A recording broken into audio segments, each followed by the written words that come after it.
क्या दुनिया एक और विनाशकारी युद्ध की तरफ बढ़ रही है? आधी रात को जब दुनिया सो रही थी, तब मिडिल ईस्ट के आसमान में मिसाइलें गरज रही थी।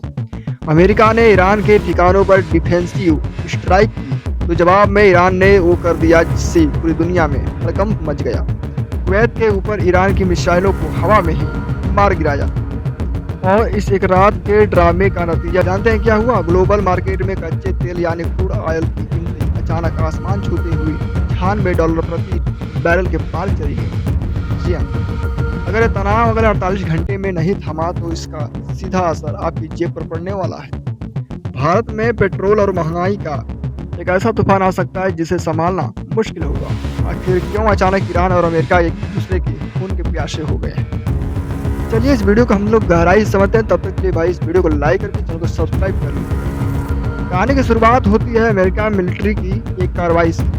अमेरिका ने दक्षिणी ईरान में मौजूद कुछ संदिग्ध ठिकानों पर यह कहकर हमला कर दिया कि वे उनकी सुरक्षा के लिए खतरा थे, लेकिन ईरान चुप बैठने वालों में से नहीं थी। उसने पलटवार किया और उसकी मिसाइलें कुवैत की हवाई सीमा तक जा पहुंची, जिन्हें कुवैत के डिफेंस सिस्टम ने इंटरसेप्ट किया।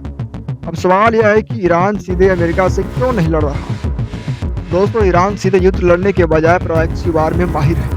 मिडिल ईस्ट में अमेरिका के जितने भी दोस्त हैं, चाहे वो सऊदी अरब हो, कुवैत हो या इजराइल, ईरान अपने घूंटों के जरिए उन पर दबाव बनाता है और इस बार भी उसने यही किया। लेकिन इस बार मामला इसलिए गंभीर है क्योंकि बात सीधे ऑयल सप्लाई पर आ गई है। जी हाँ, बात करते हैं कि स्क्रीन पर दिख रहे हैं इस पतले से समुद्री रास्ते को ध्यान से देखिए। इसे कहते हैं स्ट्रेट ऑफ हॉर्मुज। दुनिया का 1/3 कच्चा तेल इसी संकरे रास्ते से होकर गुजरता है और सबसे बड़ा बात, इस रास्ते की चाबी ईरान के पास है। जब भी अमेरिका ईरान पर आर्थिक पाबंदी लगाता है या उसे डराने की कोशिश करता है तो ईरान का एक ऐसा परमानेंट जवाब होता है, हम हॉर्मुज के रास्ते को ब्लॉक कर देंगे। जी हाँ, ये जवाब होता है। अब सोचिए, अगर ईरान ने इस रास्ते को कुछ दिनों के लिए भी बंद कर दिया तो दुनिया भर में तेल की सप्लाई रुक जाएगी और $96 प्रति बैरल पर चल रहा क्रूड ऑयल देखते ही $120 से 150 के पार जा सकता है। जी हाँ, इसका मतलब है कि पूरी दुनिया में मंदी और भयानक महंगाई का दौर आपस आ जाएगा।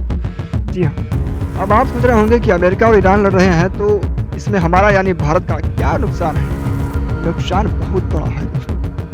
पहला नुकसान यह है कि महंगाई, यानी भारत अपनी ज़रूरत का 80% से ज़्यादा कच्चा तेल बाहर से आयात करता है। अगर खाड़ी देशों में युद्ध हुआ तो भारत में पेट्रोल डीजल के दाम 120 से 130 प्रति लीटर जा सकते हैं और जब डीजल महंगा होता है तो सब्जी, फल, ट्रांसपोर्टेशन सब कुछ महंगा हो जाता है। और दूसरा नुकसान यह है कि शेयर बाजार, जैसे युद्ध की खबरें तेज होती हैं, विदेशी इन्वेस्टर्स भारतीय शेयर मार्केट से अपना पैसा निकालने लगते हैं, जिससे आम भारतीय निवेशकों के लाखों करोड़ों रुपए डूब जाते हैं। और तीसरा नुकसान यह है कि भारतीय नागरिक यानी मिडिल ईस्ट में करीब 80 लाख से ज़्यादा भारतीय काम करते हैं। अगर वहाँ जंग छिड़ी तो भारत सरकार को उन्हें सुरक्षित वापस लाने के लिए इतिहास का सबसे बड़ा रेस्क्यू ऑपरेशन चलाना पड़ेगा। जी हाँ, कूटनीति के जानकार मान रहे हैं कि अगले 48 घंटे बेहद नाजुक हैं। अगर यूएन, चीन, भारत जैसे बड़े देशों ने बीच बचाव नहीं किया तो ये चिंगारी एक बड़े ग्लोबल क्राइसिस का रूप ले सकती है। आपको क्या लगता है, क्या अमेरिका और ईरान के बीच सच में फुल स्केल वार शुरू हो जाएगी या ईरान सिर्फ दबाव बनाने की राजनीति कर रहा है? अपनी राय कमेंट बॉक्स में जरूर लिखें। अगर आपको ये वीडियो इन्फॉर्मेटिव लगा हो तो वीडियो को लाइक करके चैनल को जरूर सब्सक्राइब करें और मिलते हैं तब तक के लिए एक नए वीडियो में। बने रहिए, देखते रहिए। जय हिंद, जय भारत।